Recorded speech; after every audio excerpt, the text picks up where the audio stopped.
in maanta la yiraahdo madaxweyne mahadsanid imikan ku leeyahay waan ku raacsanahay dadka sida ku fikiray ee fikirka keenay sababtoo ah waxa weeyaan qofka maartay wax soo saar soo sameeya ama caafimaad ku takhasusay wax soo saara ama in wax adduunka ku horumara sameeya waa loo mahadnaqaa qof yahow qarni baa jirtaa wax qiimo la reeb taariikhda adduunka xusta qof walba wuxuu yahay taariikhdaas qorta marka in maanta madaxweynihii hore maxamed cabdilaahi farmaajo in la yiraahdo mahadsanid madaxweyne waa wuxuu mutaystay qofkana waxaan Soomaaliya dalku waa dimuqraadi oo qofku waa inuu anu waxaan dhashay anoo xoran dhimanaya adduunka waa inaan anu yeesha hadaf oo qofku waxna diidi karo waxna ogolaan karo waxna taageeri karo waxna uu taageeri marka waxa weeyaan madaxweynuhu waxa weeyaan qof walba markuu imika Xasan Sheekh iyo madaxweynayaashii Soomaaliya soo maro dhan qof walba taariikh Soomaaliyeed dhan buu kaga jiraa marka maanta mahadsanid madaxweyne waxa weeyaan marathon qofku qaado rag imika Cabdi Bile ninkii loo oran jiray Soomaaliya orod la qaado ninkii ugu horeeyay Soomaali taariikhdu ku jira adduunka Soomaali marka la yiraahdo orodiyaan waxa la soo qaadanaya Cabdi Bile Djibouti marka la yiraahdo Roble maartay Ahmed Saalax baa la soo qaadanaya oo 42 kilomitir maartay khariidada laga doonay Djibouti waagi anagoo yar aan daawanay marka weyn waxaan u soo noqdo dulucda su'aashaadii weydiisay madaxweynaha in la yiraahdo mahadsanid waxa weeyaan waa role model ama Soomaaliya inaan ku yiraahdo waa ku dayasho wanaagsan in madaxda ka dambaysa iyo maartay kuwa dambe ee iman doona inay maartay iyagana sida qalbigooga oo madaxweynahan guriga loo dhisaya maxamed cabdilaahi farmaajo ee leeyahay mahadsanid madaxweyne inaan madaxweynaha qura maaha nin walba oo mas'uul ka yahay inuu taariikh ku yeesho oo lagu derbiga lagu xuso la yiraahdo ninkaasi wax soo saarka iyo hawsha caynkaas uu qabtay in la yiraahdo aad baad u mahadsantahay dadka siyaasadda darsa ayaa aaminsanba ama sheegaya in shacabka Soomaaliyeed laga been abuurayo oo arintaasi guri aan loogu dhisayn laakiin dhanka kale isku boorqarinayo oo laga yaabay lacaga horay magac dawlad loogu cunay in markaasi lagu xalaaleysanayo arintaasi sidee u aragtay adiga wallahi wax weeyaan horta dad waaweyn odayo waaweyn oo gadle oo nacam muxtarima waa xilligii dhiiga lagu hagooganaya qaarkii oo waxay ku hadlayaan had ka yaqiiqsoonaysi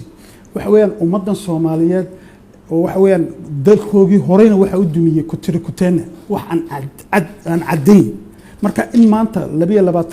2022 aan joogno been abuur in la isku sameeyo inaad maanta yariiso adiga fiican tahay oo wariyanimada iga fiican tahay inaan ku qiro wax eebaala maaha wax cusubna maaha Soomaali inay barato weeyaan waad iga fiican tahay waxan waad ku fiican tahay marka waxa weeyaan raggan been abuurka sameynaya qofkuna waxa weeyaan wuxuuna hubin sida meediyahiina boqolkiiba boqol waxaan ku dhaliilayaa ragga meediyaha ka shaqeeya iyo dumarka ka shaqeeya waliba dumar badan ma oranayo mid iyo dhif mooyaan dhalinyarta odayada ka shaqeeya meediyaha ee ku jira waxa weeyaan waa marfuuca qalin gibigooda dhan sababtoo ah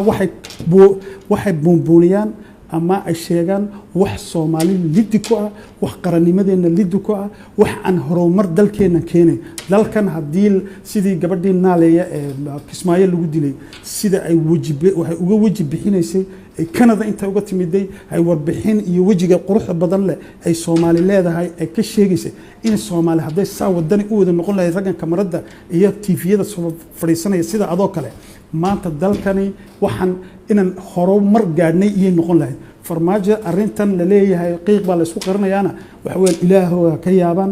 dalkani digital baa la gaaray wixii qaldan iyo wixii saxan ummadda Soomaaliyeed ee qalbiga maarta garaadka u saaxiiba wala wada og yahay magaalada kursi midaatagooda fadhida waagii casru jaahiligii waxaaba la yiri maaha maanta caawa kan kula hadlaya daqiiqad kadib markaad internetka soo galisid waxa weeyaan shaqrib iyo maqrib waa laga daawanaya aad baad mahadsantahay fursado badan ayaa ku sii doonaa adigu maxaa aaminsantahay in shacabka Soomaaliyeed ay guri u dhisanayaan madaxweyne Farmaajo waxaan u aaminsanahay san inaan dhimanayo aan u aaminsanahay sababtoo ah ma dhagaliyi ma indhaliyi meediyahan ku jira nin magaalada muqdisho ku nool baanahay waxaan arkayaa maaragtay jawaabta ay ummaddu bixinayso marka ummadda in la caburiyana maaha in qabiilla laga dhigana maaha bahashani waxa weeyaan welibana imika manu gaadhin xisbi marka xisbi la gaadho ayaa lagu tartami xisbigana fiican iyo xisbigana fiican imika parliamentarian si khaldan ku soo baxa oo guri madow iyo aqal madow wax loogu saxeexo ayaa oo welibana siday wax u socdeen sanadkan kii ugu xumaa sanadkan ayuu ahaa ilaahayna waa kaa haddana madaxweyne inoo keenay dowladdii si caadiya layskugu wareejiyey xaqii ay dadku ay lahaayeen marka oon ku faraxsanahay weliba allahan ballaaran markaasi sida aad sheegtayba madaxweynaha loogu mahad celinayo dhanka kale waxaa dalka ka jira abaaro baahsan oo ay tahay in laga wada qayb qaato dowladda federaalka soomaaliya ee cusub oo garwadeenka iyo xasan sheekhne ahmiyadda koowaad ay siisay iyadoo abaartaasi laga digay inay macluul isku bedesho in guri la dhiso ama qof lagu mahad celiyo soo kama habboonayn in lacagahaasi loo wada wareejiyo dhanka abaaraha adigoo raallia dadkan ma la qasbayaa dadkan soomaaliyeed ee iyagu tabaruca samaynaya ee mahadsanid madaxweyne leh qori baa lagu hayaa qarba adduunkao dhan bay joogaan asia yurub maraykan africa asia soomaaliya muqdisho soomaaliya meel walbay joogaan ciyaal yararbaa telefonkoogii iyo labtobkoogii iyo saacadoogii intay iibiyaan aan arkaya jigjigaa iyo meelo kaleba hay iibinayaan leeyihiin madaxweynaha u diraynaa marka waxa weeyaan waxaa la yidhi hasha maqaar maxay diidaneen daldalool bay ka egtaa waxa weeyaan bahashan ina madaxweyne farmaajo la arka maaha legasiga waxa taariikhda ogalay ee ummadda soomaaliyeed qalbigooga wada galay in la eego weeyaan maaha nin baa jira aniga farmaajo isku fikirkiisa waa necba dese maanta waxaan u dirayaa lacag intaa leeg lacag qadra caadiya ayaan u dirayaa sababtoo ah waxa weeyaan waxay soomaali waxay isku raacday ama wanaaga aw nadiifta oo kaga baxay shaar nadiifa ayuu la soo galay shaar nadiifana uu kaga baxay ta la sugayna waxa weeyaan waxa weeyaan cashir loo dhiibay madaxda dambe inay iyaguna sidan u kasbadaan shacabkan qofna qori kuma qaban inay maaragtay qalbigooga degaan oo ay soo jiistaan dadka qaar ayaa ka aragti duwan aragtidaada oo ay tilmaamayaan in arintan loogu gol leeyahay in dowladda federaalka soomaaliya ee maalmaha jirsatay lagu mucaarado ama foodo looga dhigay iyadoo markaasi dowladda arintan laga talagelin laftirkeeda maya waxa weeyaan aniga boqolkiiba boqol waxaan hubaa madaxweyne xasan sheekh inuu ku faraxsan yahay sida sababtoo ah nin walaalkiya oo isaga hore ugu wareejiyey kala wareegay maantana ku wareejiyey waa laba nin oo isku suntan oo taariikh wada leh marka waxa weeyaan xasan madaxweynaha qaranka maanta ee xasan sheekh maxamuud waxaa isagana looga fadhiyaa sida oo dadka madaxweyne farmaajo u kasbaday inuu isna u kasbado ka dambeeyana u kasbado ka sii dambeeyana u kasbado base haddii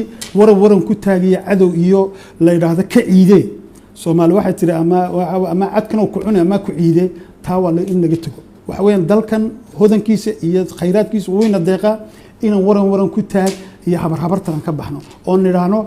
yariisu muxuu qabtaa muxuu ku fiican yahay waxaad ku fiican tahay haddaad ku fiican tahay qoraalka iyo sawirka in lagu dhiibo eese in lagu yidhaahdo dhakhtar baa tahay carruurta dawee ma isqaadan karaan waxaa aada lagugu tiriyey arrimaha doorashooyinka toddobaadyadii lagu jira ama sanadiyooyinka lagu jira adoo aada uga aragtid markaasi ugu dhow dowladda meesha banaysay maxamed cabdulaahi maxamed farmaajo dad badan ay arintaasi kugu xaglinayeen hadda dowlad cusub ayaa dhalatay waana taariikhda markii ugu horreysay madaxweyne soomaaliyeed dib mar kale loo doortay iyadoo horey soomaaliya aysan arrimahaasi aysan jiri karin marka aragtida dowladdan cusub ee adigu aad ka aaminsantaha maxay tahay aragtidan dee madaxweyne xasan sheekh horta waa nin ayaan badan waa nin nasiib badan waxaan u leeyahay sidaa waxa weeyaan dee taariikh buu galay oo 40 nin oo isku soo sharaxday kursiga qaranka ummadda soomaaliyeed ayuu ilaahay u calfay isaga waxa weeyaan bini aadankana waxa weeyaan lagama doorto dhulka cirka samaawaadka laga doortaa waa wax ilaahay qoray xasan sheekh aniga waa la igu xagliyaa madaxweyne farmaajo anigu dowlad ku nool baan qaran fanaan Soomaaliyeed oo qaranaan ahay waxa weeyaan dawlad waxa dalkan waxaan u yimid anigu nin iska yimiday oo Muqdisho soo jeclaaday oo iska yimiday ma ahayn waxaan u yimid anigu wacyigelin oo dawladda maartay Xasan Sheekh markuu madaxweynaha ka ahaa 2012 oo soo galay baan anu dalka yimid gudoomiye tarsan baa ka ahaa gudoomiyaha gobolka ahna duqa magaalada madax baa London iga keenay si aan wacyigelin u sameeyay aniga fanaaniin kale oo badan taasoo way u suurtagali weyday nasiibka anu isiiyay ana imid marka waxa weeyaan Xasan aniga wax la igu xanta wax la yiraahdo Farxaan wuxuu u heesay madaxweyne Farmaajo madaxweyne Xasan Sheekhna madaxweyne Farmaajo anu heesay tukad badan ayaan u heesay oo ka qiimo badan kolka la eego systemka hawshu sida u socoto waxa jiray heeskan had arki doontid oo meesha inaad saartidaan rabo oo London lagu soo dhaweynaya madaxweyne Xasan Sheekh markii ugu horeysay isagoo madaxweynaha oo ka dhaadhaco London Maryam Mursal heeskii soo dhawow madaxweyne soo dhawow heeska aniga galabtuu dhoofayay iyo ani laysiiyay waxana isiiyay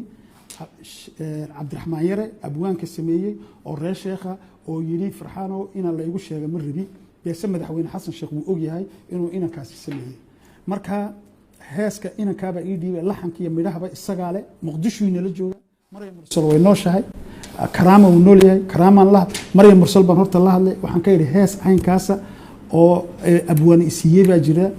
madaxweyne Xasan baa imanaya oo Britool caawa soo dhoofaya oo bari inala jooga habeen dambe xaflad kolku yimaado xaflad baa loo sameeynaya heeska inaad ka qaadid baan rabaa ii soo dirbay tiri 6 saacadood gudahood baa lagu tumay heeskii waxa lagu soo dhaweeyay madaxweyne Xasan Sheekh soo dhawow madaxweyne soo dhawow heeska hadaan ahay dadka xasiinta wax walba shaarkan aanu ugu qurux badan yahay ana qaadi lahaa mise waxa yiri Maryam Mursal hees buur baa ku gudban oo fanaaniin Umar Duule Allahu naxariista janna Allah ka waraabiyo iyadana Maryam Mursal Ilaahay noo caafiyo way juucsan tahay Ilaahay caafimaad sareecana hasiyo baan u diray heeskii sidii baa ku qaaday heeskii maanta uu ku aan baxay madaxweyne kasta lagu soo dhaweeyo dase waxa ku suntanaa madaxweyne Xasan Sheekh Maxamuud aad baad u mahadsantahay gabagabada barnaamijkan isla gaarna iyadoona aad kaaga baahad celineen mar saddexaad booqashadaada iyo ka qaybgalka barnaamijkan kaga hadlaynay xaaladda guud ee siyaasadeed iyo aragtida dawladdan aad ka aaminsan tahay iyo tii hore waxyaabaha ay qabatay taladaada ugu dambaysa dadka Soomaaliyeed ee kugu xasuusanayaan oo aad jeedin lahayd maxay tahay yariso intaan horta soo gabagabeyn madaxweyne Xasan Sheekh waan ku hambaleynayaa inuu maanta oo madaxweynaha qaranka ummadda Soomaaliyeed yahay waana ninkii ugu mudnaa sababtoo ah dalkan uu soo xukumay wixii ka khaldamaa iyo wixii uu ku saxsanaa maanta waa nin waaye arag u ah marka waxa weeyaan maanta Beyle wasiirka maaliyadda uu horuu la soo shaqeeyay maantana waa kan madaxweyne Farmaajo la soo shaqeeyay la soo dhameystay hadana qofkii tiimka la shaqeynaya la yiraahdo hebel buu mar la soo shaqeeyo dawladdan kale lama shaqeynayo inagu xisbi wali ma noqon xisbiyada ayaa iskala takoora oo yiraahda ninkan xisbigu ka soo baxay teen waxa weeyaan qofkan kartida ma u leeyahay ma ka shaqeyn kara shaqada ma ku fiican yahay ya sida wasiirka maaliyadda oo kale aniga waxaan leeyahay Xasan Sheekh oo ummadda horta Soomaaliyeed aan leeyahay ilmuhu markuu dhasho lagama wariyo war xun lagama wariyo xumaan waxa laga wariyaa waa ka la yiraahdo ilmihii dalkii diintiisa iyo dadkiisaba anfaca Allah ka yeelo in dawladdeena cusub wajigan qaldan ama hadalkan xun ay bar ka bixinayaan ma dadkoo dhan bar ay ka bixinayaan qabiilka ka dhigayaan ama ay ku durayaan la isku durayo madaxweyne Farmaajo iyo madaxweyne Xasan Sheekh in la iska daayo oo dawladnimada laga raaco wixii Xasan Sheekh Maxamuud ka xumaada Soomaaliyo dhan buu ka xumaaday oo aanu iga xumaado adu ka xumaado Soomaaliyo dhan buu ka xumaaday wixii uu hagaaga Xasan Sheekhna dalkan iyo dadkan iyo uu hagaagay magaranaysa marka aan waxaan leeyahay ummadda Soomaaliyeed ee meediyaha ka hadasha ee sida xun wax u turjumaysa inay ka waaqsamaan ka waantoobaan odayo waaweyn oo nafteeda aanu xishoonayo aniga waxa weeyaan anu malaa'ig miyi waan khaldami karaa hadal igu gafa waan oran karaa oo qof si uu oran karo inuu gafayo meese aniga intaan is ilaalin karo ama aanan qof ku gafayn baan iska ilaalinaya marka waxaan ilaahay ka baryaa ummadda Soomaaliyeed qulubtooda inuu ilaahay isku soo jeediyo dowladnimadoodana ee saqiirka ah ee imika dhalatana in la habo oo gacmaha la qabto oo la daadihiyo oo madaxweyne xasan ku wax garanaya nin kastiba adna dhoobada adna dhagaxa waa in la yiraahdaa oo nin walba uu garab joogsada oo wuxuu yaqaano hagarliin madaxweynaha uu garab joogsada oo oran anigu qoladaabaan la shaqaynayay iyo qoladaabaan ahay inuu oran maasha qolo ma jirto wali xisbiyana maaha waxa weeyaan baarlamaan qaldan baa inoo yimiday wixii dib raad arooriyaad dib looma raacay marka bahashan waxaan leeyahay yariiso ummadda Soomaaliyeed aanu sheegaya guda iyo dibadba waxaan u sheegayaa dawladeena aan barbaarino dawladeena aan garab joogsano wixii xasan ka xumaada madaxweyne xasan inagana way naga wada xumaadeen dawladana 100% jaanis wuxuu u leeyahay waa nin waaya araga hore u soo xukumay imikana nasiib jaanis u helay kaasoo kale lama heli karo marka xasan waxaan leeyahay sidee farmaajo umadu ugu kacday in adigana kugu kacdo hadii isaga guri loo dhisay 3 guri aan ku dhisnaa